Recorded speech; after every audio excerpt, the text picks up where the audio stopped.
Hello? What's up, girl? What happened after Tony dumped you? Girl, I'm over it. I went from heartbreak to hate. Oi, Joy. Hey, Bob. What's going down? Don't take it down a notch. I was just trying to take it down, trying to get it. We're gonna have a heavy conversation, No.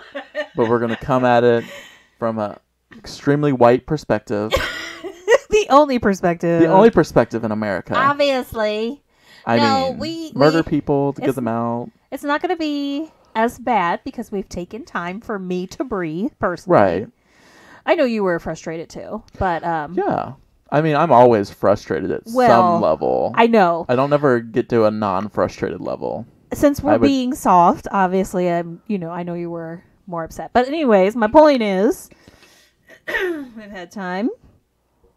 I have had an office conversation, and we're now ready to talk about it without me hurting anybody. Great. Yay! And since I would be the person that gets hurt in a conversation like this, why are the scissors next to you? You have placed the world's longest scissors next to me. Those scissors will cut anybody. I mean, I believe that. Also, where the hell do you get scissors this long? It seems like they're passed down. You get them by accidentally putting them in your bag when you're leaving a job. Oh, that's where you get them. So they're stolen scissors. Mm-hmm. They're probably a good 38 years old. I'm gonna say 38. Okay. They're my scissors to put next to my bed whenever hookups come over, just in case I need to stab somebody. Okay. I like that. Yeah. They could be cleaned up. They need to be cleaned up. They're a little gummy. You were crafting. Like, that's what you'll tell the police when they come to investigate. Oh, I had these here because I was crafting in my bedroom. Yeah, I like to make paper dolls. Right? Yes. Little chain dolls. I don't know if people do that anymore. Oh, my God. Thing. Okay, so you not only the chain dolls and then like the chain ribbon circles, mm-hmm. But do you remember when you could make paper bracelets that were like these little V, like a chevron, like they folded a certain way and they fit into each other? Yeah, I never got that. I never was able to do it, but I do know people that did that. It's pretty amazing. I'm gonna blow your mind. Who do you think taught me how to make them? I'm related to this person. Jordan. No.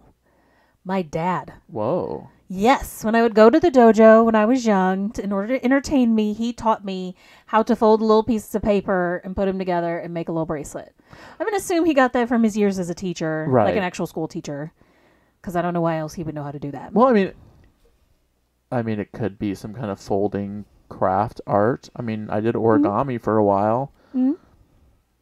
No. But you remember my dad was very much I know your dad would not play with paper.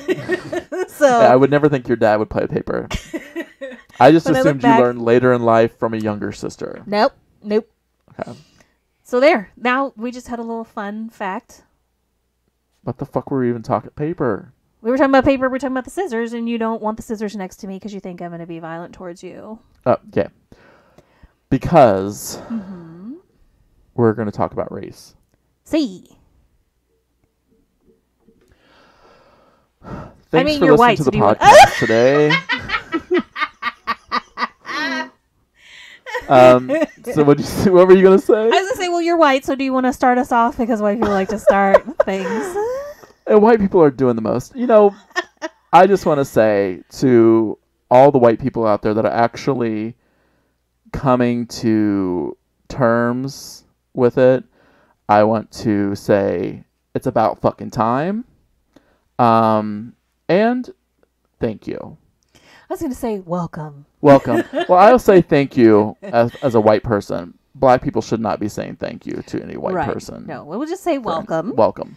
Yes. So, as we all know, civil unrest, I guess, is a good, nice term to say, in the United States and around the world, which has been amazing. Listen, can we have a true moment to talk about the solidarity of the entire world? Like, countries on countries are, having their own protests, are having people, really speaking out against the mistreatment of Black people in America, and actually even in their own countries as well. Just speaking out really with us, and you and I know that if the tables were turned, I don't know if I don't know if America would be protesting. And we don't protest. We bomb their countries for how they mistreat their people. But yet we do our same thing to our own. Shocking. But hey, America, how you doing? I'm talking to you, America Chavez. Anyway, she's not a real people. She's a character in a comic book. But anyway, so we say welcome, and yeah, like we said, it's been really amazing. The worldwide support, France, Australia, New Zealand, England. It would be really nice if I could run down the list of people who've listened to our podcast, and it would be equal. But I'm not going to say anything to those who may not. And if you're listening this week, maybe you should just go out and do a protest. There you go. Which also, speaking of that, even I've also been looking at pictures of people who, maybe they're protesting by themselves, people who their friends didn't want to join in, or they just didn't know anybody, and still, they feel strongly and they're out there. There's little small towns around our area that are having protests, which I would never have expected. Yeah, no, I found that out recently because I don't go to these small towns, but coworkers saying, hey, we had something on Friday. Hey, we had something this last Saturday. And I'm like, what? Who? Yeah, I think it's like I've said, other people have said, everyone's saying, I don't know where I got it, but it's more of a movement than a moment. So in the past, things have happened, and a week later, we've moved on. Right. Not really moving on. By we've moved on, I mean white people have moved on. But this time, it seems like the momentum is still there, and I'm seeing some positive change in people and having white-on-white conversations, which we know I don't like to have a lot of.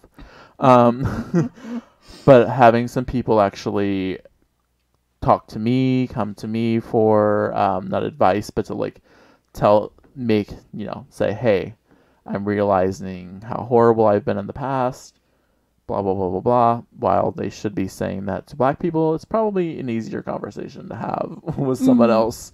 But yeah, the term woke is coming back again, which we've all talked about that before. But people are waking up.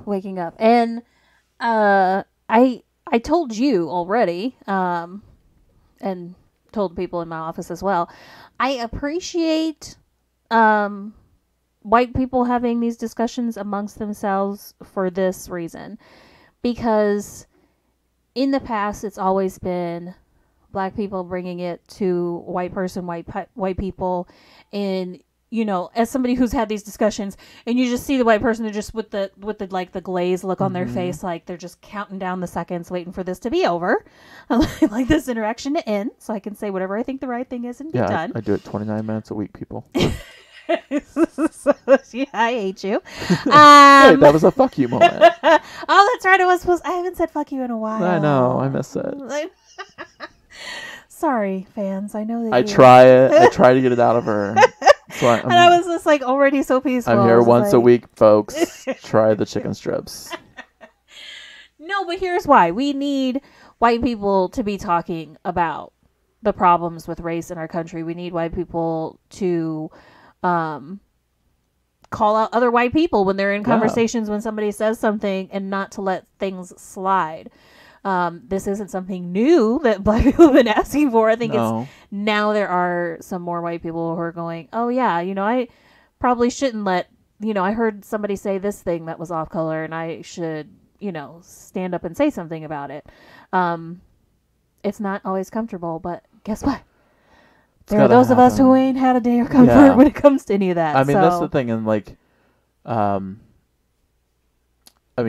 we've had the conversation multiple times about the conversation you had at 7 years old. And do you like to speak about that? Yeah, I mean, at age 7, I remember my dad telling me specifically that you're going to have to work twice as hard in school, at jobs, and you'll probably only get half as far. So you have to work harder than anybody white to get anything, and you're going to probably get half as much. So it's just kind of You know, the ever Damned so if you do, soft, damned if you- the ever so soft setting you up for live chat. Yeah. That and I'm not unique. You know, most Black kids by age 5, but for sure by age 7, have had some version of a discussion of this is how you interact with the police if something happens. Right. This is the rules that are different from you. I told somebody at work that, you know, when white friends, when I was younger, would ask me to come somewhere, you know, we live in a somewhat bigger small town, and then there's tons of small towns around it. And if they want me to come somewhere, you know, it was like, we'll find out if any Black people live there and how many. You know what I mean? And I made that comment to a coworker, and she was shocked. And I was like, it was a safety thing. Like, it doesn't even shock me anymore because it's just something I've known since I was like 7. Like, there's certain towns you don't go to. Right. There's certain considerations. White people don't have to worry about that. You guys are used to going anywhere you want. Right. And it's fine. And that's the thing, is we don't have to have prejudices against us for, I mean, obviously gay, but I don't walk around with a dick in my mouth, so it's not necessarily saying he doesn't yet until it's legal. We just gotta get all those kids to stop looking at me when I walk down the street, and I can start doing my own thing. But you know, I can hide behind my whiteness. I can hide behind my cisgenderness. Like, that's definitely the privileges that I have, because being gay is not a topic for the most part. Now, when I walk away and they say faggot, you know that happens. But that's a whole nother set of issues. But I do have privileges other than being pretty. Right. I mean, we're just going to give that as it's a given. It's I mean, we don't honestly, have to get into I mean, it's a podcast. Looks. Not everyone's That's true. Not everybody visualize. knows, but yeah. Listen, but you are a vision, okay? Even like, y'all don't know that me and Mariah Carey went to school together, and Vision of Love was about me. I had a vision of love. And we wouldn't have Mariah Carey without that song. I'm just saying. Fuck you. The dolphin noises and everything. You're welcome, is what I need to say right now. Getting back to serious conversation. Things, yes. So like I was saying, it's a privilege to be able to go to a store. We've had this discussion. Shockingly, guys, we talk outside of the podcast. So sometimes we bring the conversations we had back in. I'm doing that now. So like last week, what were we doing? Oh, we were sitting in my car. Okay. What were we doing? Just talking. And I was discussing like being in a gas station and the cashier, white person, telling the Black person the credit card machine doesn't happen or is not working. And then they are like looking at me in like a weird face because we all have masks on, so I don't know what that cue was. But I took that as they were saying that to the Black person because they're Black. Right. And so I put my stuff back and left. And then the person tried to find cash in their pocket. But I just like, those types of things happen all the time. And you have said that even from a perspective of a light-skinned person. Oh, yeah. That, you know, as a light-skinned person, being with anybody who's darker, there's just a different treatment. Like, in the line in a store somewhere, I can go through a line and the cashier chats with me and it's all fine because I'm very incognito and we're not sure. Right. And then, you know, my friend might be right behind me and they get complete attitude and there's problems and it's very short. So I'm very aware of that. And, yeah, and because of that, and not only those kinds of situations, there have been many times at work where you can tell the person I'm talking to has just completely forgotten that I'm, you know, Black or any kind of minority because of the very graphic, very ridiculous racist language that has come out of people's mouth at multiple jobs throughout the years. This isn't like an old problem. This is every job I've been at. So, yes, it's definitely another real thing that dark-skinned people are treated much worse than light-skinned people. Yeah. Well, you get a taste of what it is to be to be white in that sense, because white people could be an entire building of black people, but when there are two white people together, that's when the truth will come out. And we've talked about how it's really nice to be what's the term? I forgot the term now. Sheltering in place. Right. It's been forever. I can't remember what we called it at the beginning. So it's been nice sipping at home, because I would not have a job. You're right. You did say that I just can't with a lot of white people's stuff anymore. Yeah. And like to hear people complain and see it on Facebook about, poor TJ Maxx or poor Old Navy or whatever has been looted, which is different than protesting. Just putting that out there. It's important because, unfortunately, change doesn't happen from peaceful protests.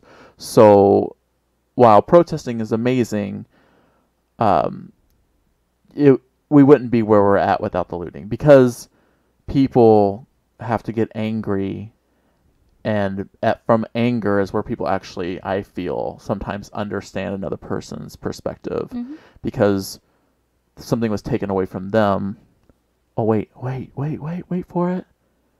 Oh, I can see things are taken away from them too. So I don't know. I feel like sometimes the unrest is the only way to making people uncomfortable is the only way to make a change.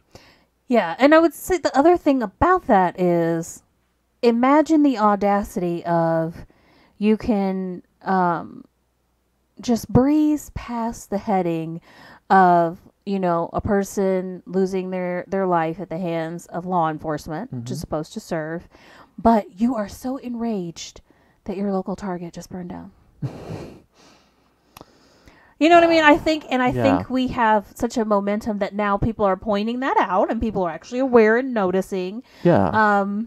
And I'm also on a personal crusade to get people to notice a lot of the coded language and a lot of the coded reactions to things, pointing out that people are concerned about there being more COVID cases because of all the protests, but nobody's concerned about extra COVID cases now that you're all going to the restaurants, even socially distant or not. There's, up to 6 people sitting at a table. We made a reservation. It was so great. We went out this weekend. It's like, and then 2 seconds later, but I hope there aren't more COVID cases because of the protest, which someone pointed out. People are wearing masks too. People are equipping themselves for, and again, I'll just say science. Like, you and your science, I love it. No, I mean, if you're walking around with no mask on, in a restaurant, you in beyond the mask, like touching a table where someone had sat before, I mean, I don't know. Think about cooties, y'all. Just think about cooties when you were in 2nd grade. How you couldn't touch little Joy's pencil because you would catch those cooties. Think about that. COVID cooties. Are they even different? That's a whole other podcast. That is a whole other podcast. I cannot. How many people have died from cooties, though, Joy? I gotta know. Look that statistic up. Hit us with that science later. In the meantime. In the meantime, 100,000 people have died from COVID. How many black people have died? Oh, you can't even count the numbers. No. You can't even count the numbers. No. So, and legally. Yes. For the most part, for the past, millennia? I don't know, 1,000 years. However, I mean, I'm no historian. But I'm just going to say... Really? But you're so science. I know. Science and history are not the same thing, I understand, Joy. but I assumed you knew everything, quite frankly. Well, I do. So, slavery started back in... No, I'm joking. I hate your face. We've had at least 400 years of it here in the United States. So let's just say that at least for 400 years in the United States, murder and... beyond. I mean, taking culture, taking history, taking ancestry away from people. So we don't want to bring it down. Don't want to bring the conversation down. But white people, who I'm talking to, and I'm talking to you. Of it all. Yeah. people are complaining because they're saying, looting is illegal, destroying property, all of that is illegal. There's lots of things that have been illegal in years past that didn't make them right. Like, it was illegal for white people to use white fountains to, Yeah. I mean, it's illegal now for me to suck dick on the street, but, 50 years ago, I couldn't even be gay. I couldn't be out. So times have changed. Exactly the same. That is the point I was making.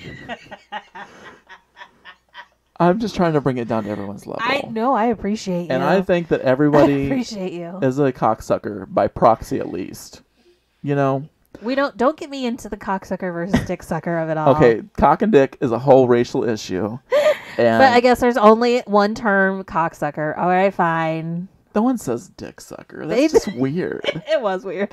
Listen, it doesn't sound weird to say. I didn't need you to challenge it.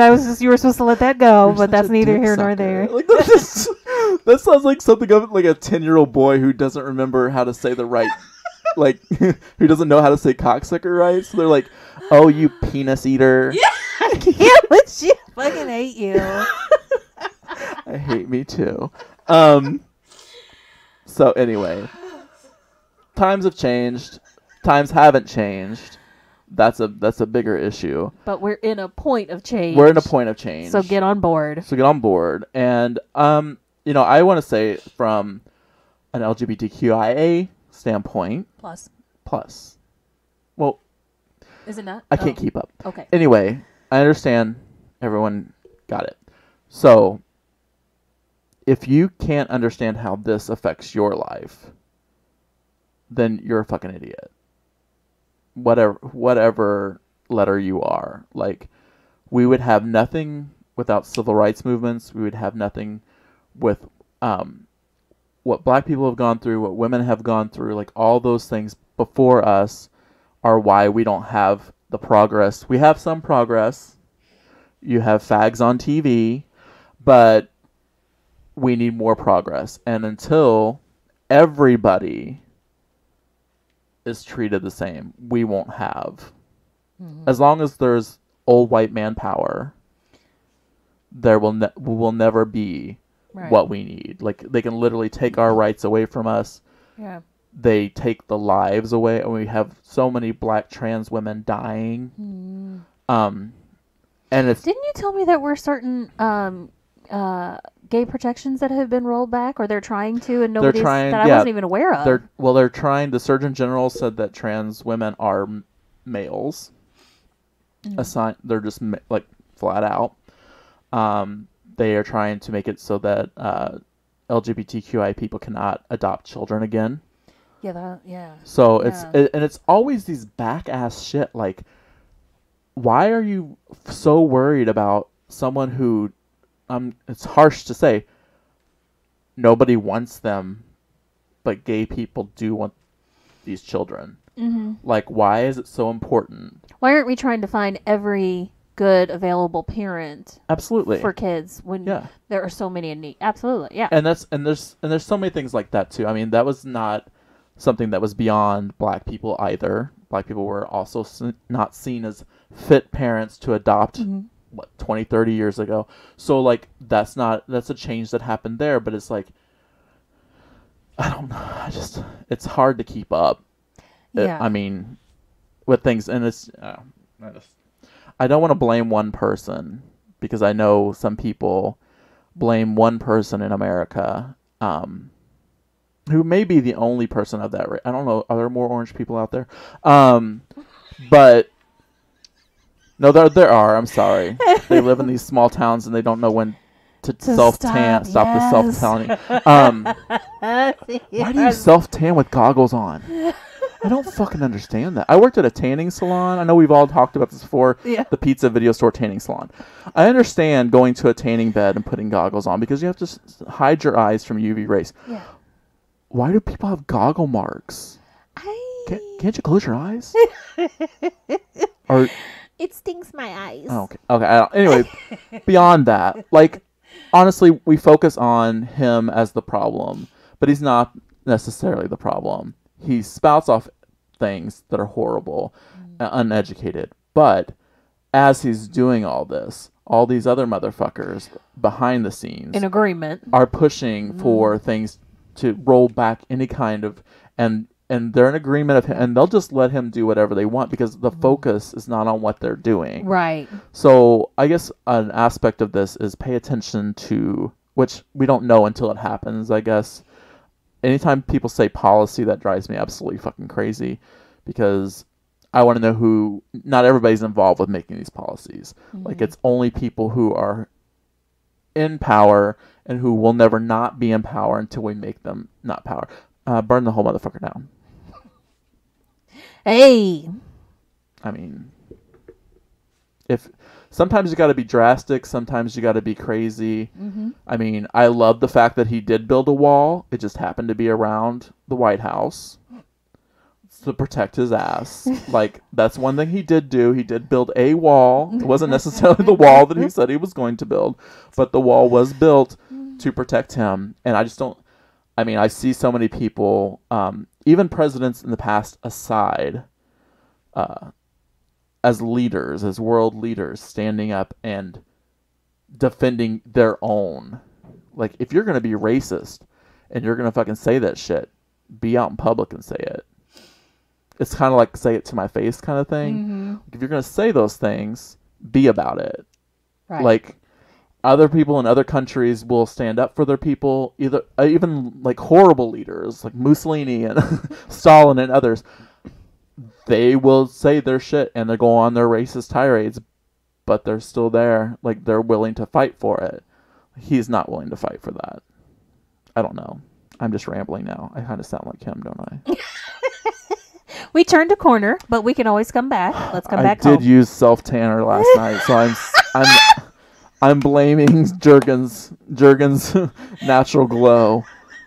Are you the one that's behind the president? Tell us, Jurgens. Tell us. And if the Jurgens Company would like to sponsor our podcast, I can't. We will definitely take that. I'll redact that conversation and go all in. He'll insert another company name. I'll insert another company name. I'll say Tropical Sun. Isn't that a tanning line? I know Swedish Beauty is, but I don't fuck with Swedish Beauty because you don't fuck with the Swedes. Okay. It's good to know. Thank you. Swedish Beauty will also burn your entire intestines out. Anyway. Wow.